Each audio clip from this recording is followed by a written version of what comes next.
ભગવાન વિષ્ણુજીએ, લક્ષ્મીજીએ કૈલાસમાં ભગવાન શિવ અને સતીનું સુંદર સ્વાગત કર્યું છે. દેવતાઓએ પરિક્રમા કરી છે અને મુહુર્ દેવતાઓએ ખૂબ વિવાહની પ્રશંસા કરે છે. કેટલું સુંદર આપણા પુરાણોમાં કહ્યું છે. સતી જે રીતે સાંભળે એ રીતે દેવતાઓએ ખૂબ મોટા મોટા શબ્દોથી પ્રશંસા કરવા લાગે છે. મહાદેવજી કયા શબ્દોમાં વર્ણન કરીએ. વિવાહમાં ખૂબ આનંદ નહીં, પરમ આનંદ થયો. કથા ઉપરથી શીખવાનું છે. કોઈના નાના મોટાના પ્રસંગોમાં જાય તો પ્રસંગોની પ્રશંસા કરીએ.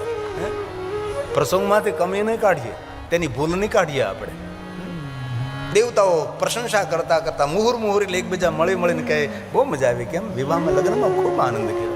ક્યાં ભોજન, ક્યાં વ્યંજન, ક્યાં વ્યવસ્થા. અને કોઈ નાના માણસના પ્રસંગોમાં જાય ને તો થોડી ઘણી અસુવિધા હોય તો બોલવું નહીં જોઈએ. કોઈના પ્રસંગોમાં જાય તેના પ્રસંગોનો ઉજળા કરવા માટે જાય છે. કોઈના પ્રસંગોની નિંદા કરવા નથી જતા આપણે. કોઈના પ્રસંગોની અંદર દેવતાઓ પાસેથી શીખવાનું આ બધું છે. કોઈના પ્રસંગોને વખાણીએ, વખોડીએ નહીં. દેવતાઓ મુહુર્ પ્રશંસા કરતા કરતા કૈલાસ ધામને છોડી અને જતા રહે છે. શિવ અને સતીનો સુંદર વિચરણ વિહાર છે. વિહાર કરતા શિવ અને સતી કુંભજ ઋષિના દ્વારે આવે છે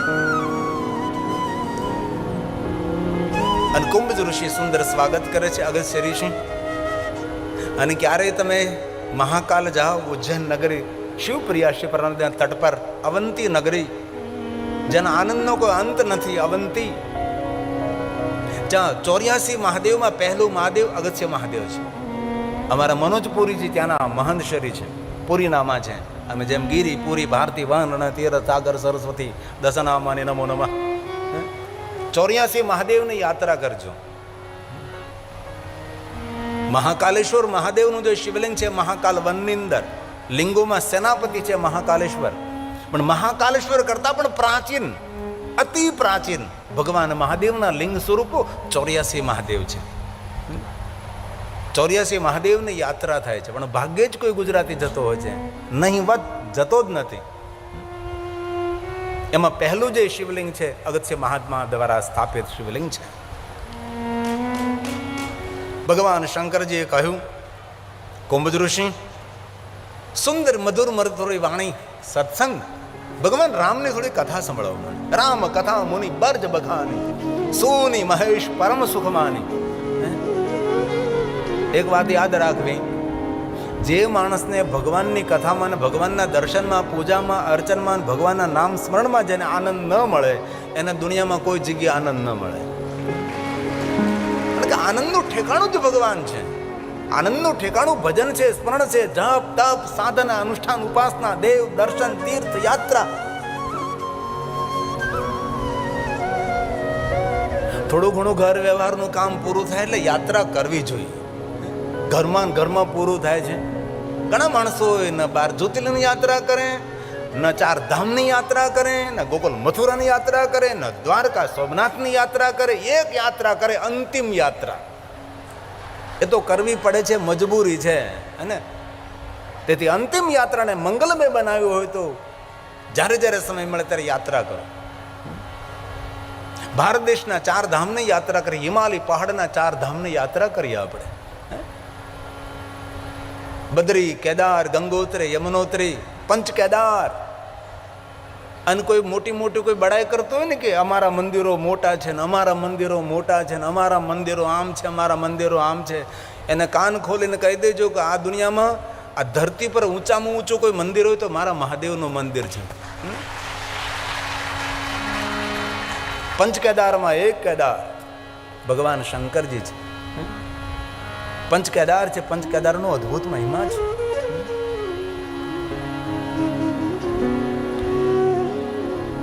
શંકરજીથી ઉપરી કોઈ મંદિર ન હોય તો કોઈ દેવાલય, કોઈ શિવાલય ન હોઈ શકે. ભગવાન શંકરજીએ કહ્યું કે મને કથા સંભળાવો. કુંભજીએ કથા સંભળાવી છે. ઋષિ પૂછી મને હરિભગતી સુહાઈ. અંતે કહ્યું, હે કુંભજ ઋષિ, કહત સુનત. અરે કુંભજ ઋષિએ ભગવાન શંકરજીને વિદાય, મુનિસને વિદા માગી ત્રિપુરારી. ભગવાન શિવ અને સતી કુંભજ ઋષિને પ્રણામ કરી યાત્રા કરે છે રામજીનું દર્શન થાય, સાથે લક્ષ્મણજી છે. રામજી સુંદર લીલા કરી રહ્યા, ત્રેતાયુગ ચાલી રહ્યો છે. જાણ જાણ પાન પાનને પૂછી રહ્યા છે, સુંદર રુદન કરી રહ્યા છે, દિવ્યતાથી ભરપૂર જેમની લીલા છે. ભગવાન શંકરજીએ દર્શન કર્યું છે. ભગવાન મહાદેવે જય જયકાર કર્યો. સતીના મનમાં સંશય થયો છે કે વિશ્વ આખું જેનો જય જયકાર કરે, વળી એ વિશ્વનાથ કોનો જય જયકાર કરે છે. સતીના મનમાં સંશય થયો. ભગવાન શંકરજી સમજી ગયા છે. સતીના મનમાં સંશય થઈ રહ્યો છે. ભગવાન સ્વયં શિવ કહે છે, સતી હું જાણું છું આપના મનમાં ભગવાન રામ પર તે સંશય છે. ભગવાન વિષ્ણુના અંશ છે. એમના રૂપ સ્વરૂપે સુંદર ધરતી પર વિચરણ કરી રહ્યા છે. આ ધરાનું મંગલ કરી રહ્યા છે, જગતને પાવન કરી રહ્યા છે. તમારા સંશયને દૂર કરવા માટે જાઓ, તમે પરીક્ષા કરો, પણ વિવેકનું જતન કરજો. અને સતી ગઈ, સીતાનું રૂપ લીધું છે, રામની સામે ઉભા રહે છે. ભગવાન રામજી, શ્રી રામ અને સતીનો સુંદર સંવાદ છે. શિવ મહાપડ અંતર્ગત બંને સુંદર સંવાદ, એટલા સુંદર સંવાદ. સતીએ કેટલા પ્રશ્નો કર્યા છે ભગવાનને. રામજી વિવેકપૂર્ણ સતીને તેના ઉત્તરો આપ્યા છે. તેને આખી પૂરી કથા છે. શિવ મહાપડ ગ્રંથમાં અનંત કથાઓ છે. અંતે સતી આવે છે. ભગવાન શંકર પૂછે, સતી પરીક્ષા કરી, કછોલા પરીક્ષા લેની ગોસાય. ભગવાન શંકર સમજી ગયા છે સત્ય. ભગવાન રામનું દર્શન કરીને આવે છે અને સતી જૂઠું બોલે છે. ભગવાન શંકરજી મન હિ મન સતીનો ત્યાગ કર્યો છે. દેવતાઓએ જય જયકાર કર્યો છે. સતી પૂછવા લાગે, શંકર ભગવાન તમારો જય જયકાર શા માટે દેવતાઓ કરે? શંકરજી મૌન રહ્યા છે. કૈલાસ જઈને આપણે બધી વાતો કરશું. શિવ અને સતી કૈલાસ પહોંચે. સતી પૂછે, પહેલાં ભગવાન મહાદેવજી ધ્યાનસ્થ બને. 87,000 વર્ષો વીતી જાય. અંતે સતી ક્ષમા માગે છે. ભગવાન શંકરજી નેત્ર ખોલે છે. સતીને કહે, મારી સામે બિરાજો, હું તમને સુંદર પ્રભુની કથા કહું. લગે કહન હરિકથા રસાલા. ભગવાન શંકરજી કથાનો પ્રારંભ કરે છે. સતી કથાનું શ્રવણ કરે છે. તે સમય તે હિ કાલ પ્રજેશ નગરમાં દક્ષ મહારાજે યજ્ઞ કર્યો છે. યજ્ઞમાં સૌને આમંત્રણ છે, નિમંત્રણ છે, પણ શિવને નિમંત્રણ નથી, એટલે સતીને પણ નથી. દેવતાઓ જવા લાગે છે. સતી પ્રશ્નો કરે છે કે ભગવાન મહાદેવજી, આ દેવતાઓ ક્યાં જાય છે? શંકરજી કહે, સતી કોણ ક્યાં જાય ને કોણ ક્યાંથી આવે ને કોણ શું કરે છે, એમાં જીવન પણ ઓછું પડી જશે.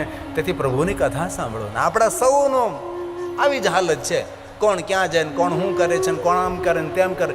દુનિયા આખીની પંચાયત કરવાવાળા માણસો આપણે એટલે તમે મંડપમાં બેઠા નહીં, તમે સૌ તો ડાયા માણસો છો.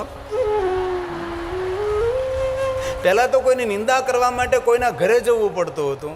નિંદા કરવા માટે કોઈના ચોરે જવું પડતું હતું. કોઈના પગથિયે બેસવું પડતું હતું. કોઈની નિંદા કરવા માટે કોઈ માણસને મળવું પડતું હતું. હવે તો લોકો ઓનલાઈન નિંદા કરે છે. એ રસોઈ બનાવતા નિંદા કરતા હોય છે.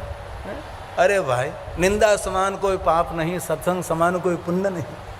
જો જીવનને સુંદર બનાવવું હોય અને તમારે રોજ માટે સુંદર રહેવું હોય તો કોઈની ગંદી વાત ના કરવી, કોઈની નિંદા ન કરવી. એટલી પ્રતિજ્ઞા તો કરી. દુનિયા સુધરે કે ન સુધરે, પણ આપણે જેટલા જગા બાપાના સાનિધ્યમાં બેઠા એટલા જો સુધરી જાય તો આપણી દુનિયા તો દિવ્ય બની જાય. બીજાની બનવી હોય તો બને, પણ આપણી દુનિયા તો દિવ્ય બને જ. આજથી આપણે તમાકુ ખાવાનું છોડી દઈએ, માવો ખાવાનું છોડી દઈએ, બીડા ફૂંકવાનું છોડી દઈએ, આપણે નહીં ખાવાનું છોડી દઈએ, કોઈ વ્યર્થ વાતો છોડી દઈએ, વ્યર્થ વિચારો છોડી દઈએ, તો કેટલો જીવનનો સમય તમને આનંદ કરવા માટે મળે છે. ભગવાન શંકરજીએ સતીને કહ્યું, કથા સાંભળો, નહીં મને કહો ક્યાં જાય. શંકરજી પૂરી વાત કરી કે તમારા પિતાએ થોડું સમજવામાં ભૂલ કરી છે, મેં અનાદર નથી કર્યો, તો પણ એવું સમજી બેઠા છે કે શંકરજી મારું અપમાન કર્યું છે. અપમાન કરવું મારો સ્વભાવ જ નથી. અને પૂરા શિવજીના ચરિત્રમાં મહાદેવે કોઈ દિવસ કોઈનું અપમાન નથી કર્યું. મહાદેવે કોઈ દિવસ કોઈના માટે કપરા શબ્દો નથી બોલ્યા. શંકરજી જેવા કોઈ દુનિયામાં દેવ નથી. ગુણાતીત, ગુણાધાર, ગુણબીજ એ શિવ છે.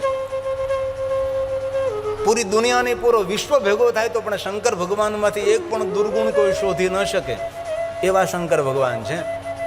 ભગવાન શંકરજી સોના, ચાંદી, હીરા, મોતી, શ્વેતાંબર, પિતાંબર, લીલાંબર પહેરીને શિવજી શ્રેષ્ઠ નથી. શિવજી પોતાના ગુણોથી શ્રેષ્ઠ છે. શિવજી પોતાના સમર્પણ, તપ, સાધના, યોગ સાધના, આદિ યોગી ભગવાન શિવ, એમથી જ ભગવાન શિવજી દિવ્ય છે. ઉદારતાથી ભગવાન શિવ મહાન છે. કંજૂસ માણસ કોઈ મહાન ન બની શકે. ઉદાર માણસ હંમેશા મહાનતાને પ્રાપ્ત કરી શકે છે. શિવજીએ ના કહી સતી નથી જવું, તો પણ સતી જવા માટે તૈયાર થયા. અગણિત ગણોને સતીની રક્ષા માટે પ્રજેશ નગરમાં મોકલે છે ભગવાન શંકરજી. અગણિત ગણો અને સતી પ્રજેશનગરમાં પ્રવેશ કરી છે. નગરના માણસો અપમાન કરવા લાગે, નગરના માણસો અનાદર કરવા લાગે, સતીને જોઈને નહીં બોલવા જેવા શબ્દો બોલવા લાગે. નગર એનું એ છે, સતી એની એ છે, રસ્તા હોય તેના તે છે, નગરના માણસો પણ તેના તે છે, પણ વ્યવહાર બદલી ગયો છે. અને યાદ રાખો, સમાજમાં તમને બહુ ફૂલના હાર લોકો પહેરાવા લાગે ને, ત્યારે ફૂલના હાર પહેરાવનારા માણસો તો આપણને હાર અપાવવા માટે સામે ઉભા હોય છે. એ જ નગર હતું. દક્ષપુત્રી સતી જ્યારે તપ કરીને આવે ત્યારે નગરના લોકો પુષ્પની વૃષ્ટિ કરતા હતા. એ સતી છે. અમારા રાજાની પુત્રી તપસ્યા કરીને આવે છે, અમારા નગરનું ગૌરવ છે. સતીનો જય જયકાર. સતી જે માર્ગમાં જતી હતી પુષ્પની વૃષ્ટિઓ થતી હતી. એ જ નગરના લોકો છે. આ એ જ નગરના રોડ છે, એ જ નગરના રસ્તાઓ, એ જ દક્ષ મહારાજની નગરી. એ સતી છે, કોઈ બદલ્યું નથી. વ્યવહાર બદલી ગયો છે. અને માણસનો વ્યવહાર ક્યારે આપણા પ્રત્યે બદલે એનું કાંઈ નક્કી નહીં.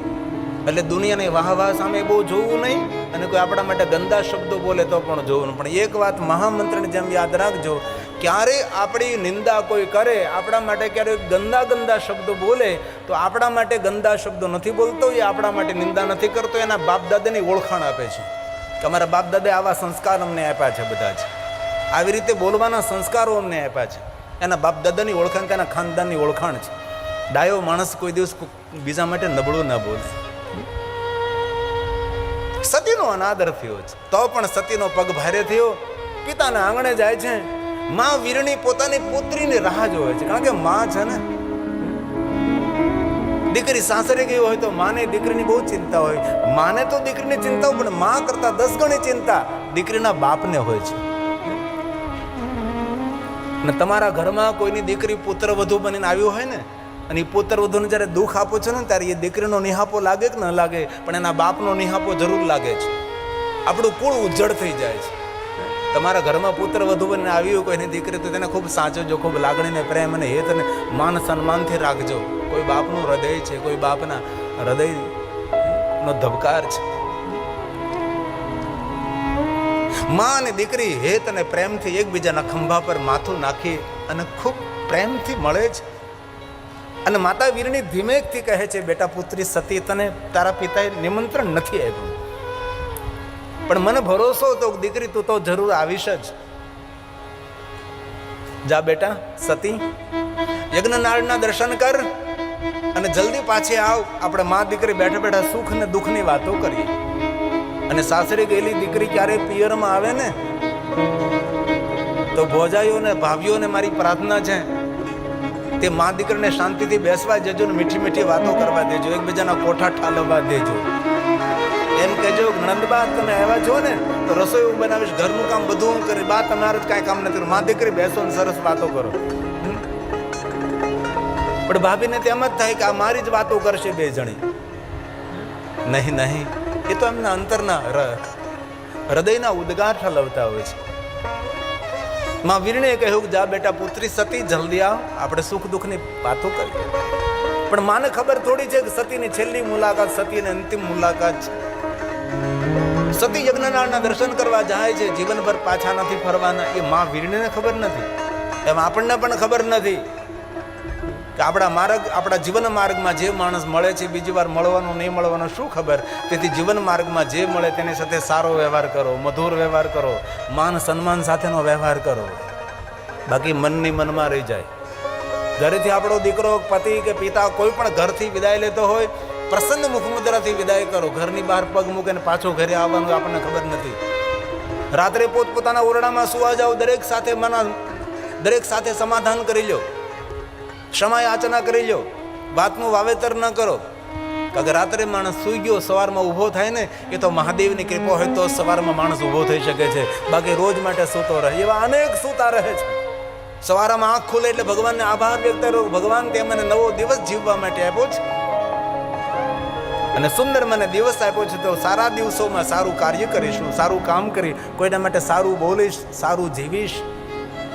કોઈને મદદ નહીં કરું, પણ કોઈને નડીશ તો નહીં જ ભગવાન, એ હું ખાતરી આપું છું. આને જીવન કહેવાય છે. સતી ગઈ યજ્ઞનારાયણના દર્શન. શિવજીનું કોઈ સ્થાન નહીં, મહાદેવનું કોઈ સ્થાન નહીં. પિતાજીને કહે છે, પિતાજી આ શું કર્યું તમે? આપને જાણ છે યજ્ઞનો ફળ શિવ આપે છે, જજમાનનું કલ્યાણ મહાદેવ કરનાર છે, તમે જાણો છો? પુષ્પદંત મહારાજે બહુ સરસ વાત કરી છે.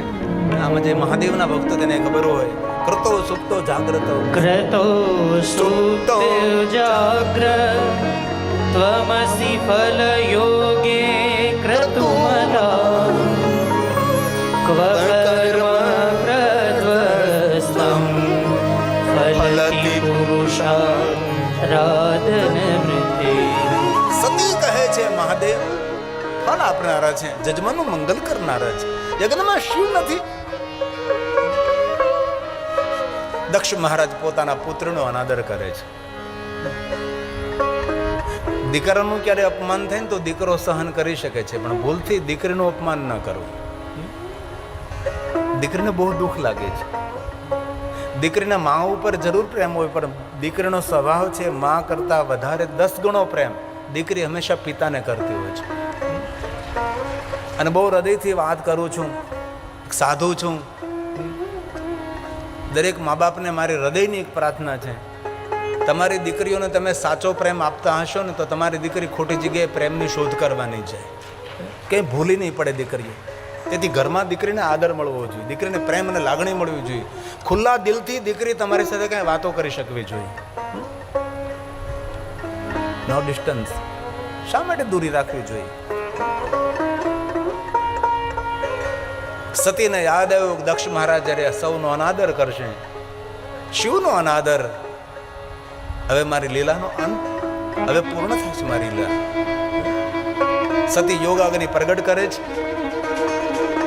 અને સતીનો અંતિમ શ્વાસ, સતી મરત હરિસન વરુ માગા જન્મ જન્મ શિવ પદ અનુરાગા. શંકરજીને યાદ કરતા સતી પોતાના દેહને શાંત કરે છે, હરિની પાસેથી વરદાન માગે છે. ભૃગુ ઋષિએ દક્ષ મહારાજને સમજાવ્યા, દક્ષ મહારાજ મેં તમને કેટલું કહ્યું, આમાં શિવ નથી, તમારો યજ્ઞ પૂર્ણ નહીં થાય. કલ્યાણ જરૂરી છે, સૌનું હિત જરૂરી છે. અને ભગવાન શંકરજીને કૈલાસમાં જાણથી ભગવાન શંકરે જટા પછાડી નથી. ઘણા લોકો બોલે શંકરને જટા પછાડવાની શું જરૂર છે? જટામાંથી લટ ખોલે છે. વીરભદ્રને પ્રગટ કર્યા છે, કાલીને પ્રગટ કરી છે. શંકરજી જટા લટમાંથી. ઘણા લોકો કે જટા પછાડે, અરે ભાઈ. અને ભગવાન મહાદેવ આજ્ઞા કરે, જાઓ દક્ષને દંડ કરો, એનો અભિમાન મિથ્યા કરો. હુંકાર કરતા આકાશ માર્ગે વીરભદ્રજી આવે છે, લલકાર કરે છે. હવે ભૃગુ ઋષિ કહે છે, દક્ષ આ શંકરજીનો કોપ છે, તમારી કોઈ રક્ષા નહીં કરી શકે. જોત જોતામાં વીરભદ્ર આવે છે. દક્ષ મહારાજ વીરભદ્રનું યુદ્ધ થાય છે અને યુદ્ધના પરિણામ સ્વરૂપે દક્ષનું ધડથી મસ્તક અલગ થાય, યજ્ઞકુંડમાં બળીને ભસ્મ થાય છે. ભૃગુ ઋષિએ જોયું, એક તરફ સતીનું શબ, દૂસરી તરફ મસ્તક, દક્ષનું ધડ. સૌ જે નિમંત્રણને માન આપીને આવેલા સૌ મહેમાનો, ઋષિ મુનિઓ સૌ જતા રહે. ભૃગુ ઋષિ, દક્ષ મહારાજનો ગુરુ છે ભૃગુ. આમાં ઘણાનો ગોત્ર પણ ભૃગુ હોય છે, મારું ગોત્ર પણ ભૃગુ ઋષિ છે. ભૃગુએ ભગવાનને પ્રાર્થના કરી, મહાદેવ દક્ષ મારો સાધક છે, દક્ષ મારો આશ્રિત છે. દક્ષે ભલે ભૂલ કરી, ભગવાન એના વતી હું તમને ક્ષમા માગું છું. જેવી રીતે કાકભૂષણજી માટે સદગુરુને પ્રાર્થના કરી, મહાકાલેશ્વરને, નમામિ સમશા નિર્વાણ રૂપમાં આપણને પ્રાપ્ત થયું. ભૃગુ ઋષિએ પ્રાર્થના કરી છે અને ભગવાન મહાદેવનો પ્રાગટ્ય થાય. ભૃગુ, ભગવાન મારે દક્ષને જીવિત કરો, જાઓ મસ્તક લઈ આવો. અજમસ્તક બકરાનું મસ્તક લાવે છે અને દક્ષ જીવિત બને છે. પશુ મસ્તક દ્વારા દક્ષ ભગવાન શિવને સ્તુતિ કરે છે, ભગવાન મને ક્ષમા કરો. જ્યાં સુધી માણસનું મસ્તક હતો ત્યાં સુધી દક્ષ મહારાજે શિવની સ્તુતિ ન કરી. પશુ મસ્તક થયું ત્યારે શિવની સ્તુતિ કરવા રહ્યા છે. અને શંકરજીનો પહેલો વિરોધ કરનારો કોઈ હોય તો દક્ષ છે. વિષ્ણુની પદ્મનાભ પ્રતિમાનું આવરણ કરવાનું હતું, અનાવરણ મૂર્તિનું કરવાનું હતું. પદ્મનાભ વિષ્ણુના નાભીમાંથી કમલ પ્રગટ થઈ રહ્યું છે એવી એક સુંદર પ્રતિમા પહેલી દક્ષ મહારાજે નિર્માણ કરી. ઋષિઓને મૂર્તિનું આવરણ કરવા માટે નિમંત્રિત કર્યા અને જ્યારે પટ ખોલવામાં આવે છે, ઋષિ મુનિઓ બધા નીચે જોઈ જાય છે. ત્યારે દક્ષ મહારાજ કહે છે, ઋષિ મુનિઓ પદ્મનાભ મારા ઈષ્ટ ભગવાન વિષ્ણુની પ્રતિમા છે. આખા વિશ્વની અંદર કોઈ જગ્યાએ આવી પદ્મનાભ પ્રતિમા નથી. પ્રતિમાનું આવરણ થાય છે ભગવાન વિષ્ણુની મૂર્તિ. અને તમે સૌ કેમ દર્શન નહીં કરતા, નીચે દ્રષ્ટિ કરો છો? ત્યાં ઋષિમુનિઓ મત આપ્યો હતો કે દક્ષ મહારાજ, જ્યાં સુધી વિષ્ણુની સાથે શિવલિંગ ન હોય ત્યાં સુધી પદ્મનાભ પ્રતિમા અધૂરી કહેવાય, જેથી આ દર્શનીય નથી. એ પહેલો વિરોધ કરનાર દક્ષ મહારાજ. અને હવે પશુ મસ્તક દ્વારા દક્ષજી ભગવાન શિવની સ્તુતિ કરે છે. એ મહાદેવ, મને ક્ષમા કરો. નમામિ દેવં વરદં વરેણ્યં નમામિ દેવં ચ સદા સનાતનં નમામિ દેવાદિમપીશ્વરં હરં નમામિ શંભો જગદેકવંદો નમામિ વિશ્વેશ્વર વિશ્વરૂપં સનાતનં બ્રહ્મ નિજાત્મરૂપં નમામિ સર્વં નિજભાવગમ્યં વરં વરેણ્યં વરદં નતોસ્મી વરં વરેણ્યં વરદં નતોસ્મી. ભગવાન શિવજી કહે, દક્ષ મહારાજ, વરદાન માગો. અપરાધ કર્યો છે તો કે વરદાન માગો. જેને આરાધન કર્યું એને તો વરદાન માગવાનું કહે. હવે અપરાધ કર્યો હોય તેને વરદાન માગવાનું કહે છે. વરદાન માગવાનો કોનો અધિકાર? જેને આરાધન કર્યું છે. આને તો અપરાધ કર્યો છે. એ શિવ છે. અને એક વાત યાદ રાખજો હૃદયથી, મહાદેવથી ડરવાની જરૂર નથી. ક્યારેય પણ શિવજીના દરબારમાં કાંઈ પણ આપણાથી ભૂલ થઈ જાય, મારો શંકર દંડ ના આપે. ક્ષમાની મૂર્તિ છે શંકર, ક્ષમાની મૂર્તિ. ક્ષમાનું ધામ છે. એક ભૂલો નહીં કરવી નહીં જોઈએ, પણ એક ભૂલની હજારો હજારો ભૂલો થઈ જાય. શંકરજી કોઈ દિવસ કોઈને દંડ ના આપે. એ મહાદેવ છે. અને શંકરજીથી ડરાવે લોકો. ક્યારેય પણ મહાદેવના દરબારમાં ક્યારેય પણ અરે અજાણતા મહાદેવની પૂજા કરી પેલા રુદ્ર નામના ભીલે, જે મહાશિવરાત્રના મહાત્માની કથા છે. અરે તામિલી ગ્રંથોમાં તો એવી એવી ભગવાનની કથા છે, કથા સમજવા માટે આપણી બુદ્ધિ અટકી જાય છે. આવી રહસ્ય ભરેલી કથાઓ છે. આ શિવ છે. ક્ષમા નિધાન છે, ક્ષમાનું ધામ છે. અને વીર કોને કહેવાય? શત્રુઓને ક્ષમા આપે. આને વીર કહ્યો છે. ક્ષમા ભૂષણમ, વીર ભૂષણમ ક્ષમા. ક્ષમા માફ કરી દે, હાલ્યા કરે, થયા કરે. અનેક વસ્તુ યાદ રાખવી. કોઈ આપણું ખરાબ કર્યું હોય ને, ભગવાનને પ્રાર્થના કરવી, અને ભગવાન સારું કરજો. અને એટલી વાત દિલ ખોલે યાદ રાખજો, જ્યારે કોઈના માટે આપણે ખરાબ વિચારી રહ્યા છીએ, ત્યારે એમનું તો ખરાબ થાય કે ન થાય, પણ આપણું તો ખરાબ થવાની શરૂઆત થઈ જાય છે. તેથી જો સુખી થવું હોય તો સૌ માટે સારું વિચારવું. આપણા શત્રુઓ હોય એના માટે પણ સારું વિચારો. હવે શંકર ભગવાન એ જ કહેવા માંગે છે. દક્ષ મહારાજને કહે છે, દક્ષ, આજે એક વાત મહામંત્રને જેમ યાદ રાખજો. જેવો વર્તાવ આપણે બીજા સાથે કરીએ છીએ એવો વર્તાવ આપણા માટે ફલિત થાય છે. તે સૌ માટે સારો વ્યવહાર કરો. કોઈને દુઃખ થાય એવો વ્યવહાર આપણે ન કરવો જોઈએ. કોઈને દુઃખ થાય તેવા શબ્દો ન બોલવા જોઈએ. આ શ્લોક મહાદેવ બોલ્યા છે. પરમ યમ યમ વાવિસ્મરણં ભાવં પરમ દેવેષ્ટિ પરેશાન. ભગવાન શંકરજી કહે છે, પરમ દેવેષ્ટિ પરેશાન. ભગવાન મહાદેવ કહે છે. આ દક્ષ મહારાજને કહ્યું છે, હે દક્ષ, જેવો વર્તાવ બીજા સાથે કરશું એ વર્તાવ આપણા માટે ફલિત થશે. એ દક્ષ, આ બ્રહ્માંડનો પ્રારંભ આકાશમાંથી નથી થતો, આ બ્રહ્માંડનો પ્રારંભ પાતાળમાંથી નથી થતો, આ બ્રહ્માંડનો પ્રારંભ કોઈ દિશા અંદિશામાંથી નથી થતો. આ બ્રહ્માંડનો પ્રારંભ જ્યાં તમે ઊભા છો, જ્યાં તમે બેઠા છો, જ્યાં તમારું સ્થાન છે, ત્યાંથી સંપૂર્ણ બ્રહ્માંડનો પ્રારંભ થાય છે. તેથી દક્ષ મહારાજ જે કાંઈ બોલશો એ તમારાથી શરૂ થશે, જે કાંઈ વિચારશો એ તમારાથી શરૂ થશે. તેથી સારું વિચારો, સારું બોલો, સારો વ્યવહાર. આપણે કોઈને શ્રાપ આપીએ ને ત્યારે જેને શ્રાપ આપીએ એનું તો અહિત થાય કે ન થાય ખબર નથી, પણ શ્રાપ આપનારનું તો અહિત એ સમયે થવા લાગે છે. ભગવાન શંકરજી દક્ષ મહારાજને કહે છે, દક્ષ મહારાજ ઓમ નમઃ શિવાય મંત્રનો અર્થ જ એ છે. ઓમ એટલે સમગ્ર બ્રહ્માંડ, નમઃ નમસ્કાર, શિવ અને શિવાય પૂરા બ્રહ્માંડનું કલ્યાણ કરો, પૂરા બ્રહ્માંડનું કલ્યાણ કરો. બ્રહ્માંડના કલ્યાણનો જે ભાવ રાખે છે તેનું સર્વપ્રથમ કલ્યાણ થાય છે. તેથી ઋષિમુનિઓએ આપણે મહામંત્ર આપ્યો છે, સર્વે ભવંતુ, ભારત નહીં, સર્વે ભવંતુ, પૂરું ભવન, સૌને સુખ થાય, સૌનું કલ્યાણ થાય. કેટલી સુંદર વાત કરે છે. સર્વે ભવન્તુ સુખિનઃ સર્વે સંતુ નિરામયા.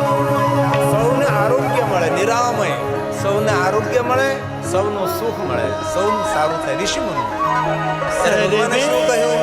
નહીં નહીં, તમે કહો એમ ન થાય. સૌને સુખ ન મળે, સૌને આરોગ્ય ન મળે, પણ કોને મળે? દૂસરી પંક્તિ, સર્વે ભદ્રા, સર્વે ભદ્રાણી પશ્યન્તુ, જેનો ભદ્ર ભાવ હોય, ભદ્ર દ્રષ્ટિ હોય, ભદ્ર વાણી હોય, અભદ્ર નહીં, અભદ્ર દ્રષ્ટિ, અભદ્ર ભાવ, અભદ્ર વિચાર, અભદ્ર વાણી, અભદ્ર વ્યવહાર, દુનિયામાં કોઈ તેને સુખી ન કરી શકે. તેથી કહ્યું સર્વે ભદ્રાણી પશ્યન્તુ મા કશ્ચિદ દુઃખમાપ્નુયાત. ભગવાન મહાદેવજી દક્ષ મહારાજને કે દક્ષ મહારાજ આજથી સંકલ્પ કરો, કોઈની સાથે વ્યવહાર ન કરો, આપણા વ્યવહારથી કોઈ માણસને દુઃખ થાય. દક્ષ હાથ જોડીને કહે છે, મહાદેવ એક પ્રાર્થના, મારા જેમ તમારો કોઈ અપરાધ કરે, શું અપરાધ? માતૃ પિતૃ અપરાધ, ગુરુ અપરાધ, ગ્રંથ અપરાધ, તીર્થ અપરાધ, જીવનના દરેક અપરાધોમાંથી મનુષ્ય માત્રને, જીવ માત્રને મુક્તિ આપવા માટે ભગવાન મહાદેવ લિંગ રૂપેણ સતમઃ, ભગવાન શિવ અહીંયા આપ લિંગ સ્વરૂપે પ્રગટ થાવ. અને ભગવાન મહાદેવ દક્ષિણની પ્રાર્થના સાંભળતા જ પોતાનું તેજોમય સ્વરૂપ ગંગાના તટ પર સુંદર સ્થિર કરે છે. અને ભગવાન શંકરજી લિંગ સ્વરૂપે ત્યાં પ્રગટ થાય છે.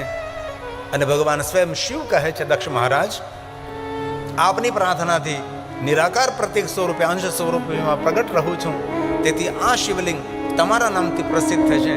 તેથી તે શિવલિંગને આપણે દક્ષેશ્વર મહાદેવ કહીએ છીએ. ક્યારેય પણ હરિદ્વાર જવાનો અવસર મળે, હરિદ્વારની બાજુમાં કનખલમાં ભગવાન દક્ષેશ્વર બિરાજે છે. જ્યારે પણ દક્ષેશ્વર મહાદેવનું દર્શન કરીએ, શિવ અપરાધ, માતૃ પિતૃ, સદગુરુ અપરાધ, ગ્રંથ અપરાધ, જીવનના દરેક અપરાધોમાંથી મુક્તિ આપનારું આપણું દક્ષેશ્વર મહાદેવનું શિવલિંગ છે. ભગવાન શંકરજી સતીના શબને લે છે, ભગવાન મહાદેવ શબને લઈ હિમાલય પહાડોની કંદરામાં દેવતાઓ વિષ્ણુને પ્રાર્થના કરે, વિષ્ણુ ચક્રને આજ્ઞા કરે, ચક્ર છૂટે છે. સતીના અંગ જ્યાં જ્યાં પડે છે તે શક્તિપીઠોનું પ્રાગટ્ય થાય છે. અંતે ભગવાન શંકરજી શબ મુક્ત બાબા હિમાલય પહાડમાં ધ્યાનસ્થ બને છે. અને સતી અંત સમયે વિષ્ણુને યાદ કર્યા હતા, ભગવાન શિવનું સ્મરણ કરી અંતિમ શ્વાસ, તેહી કારણે હિમગિરી ગુરુ જાય જન્મે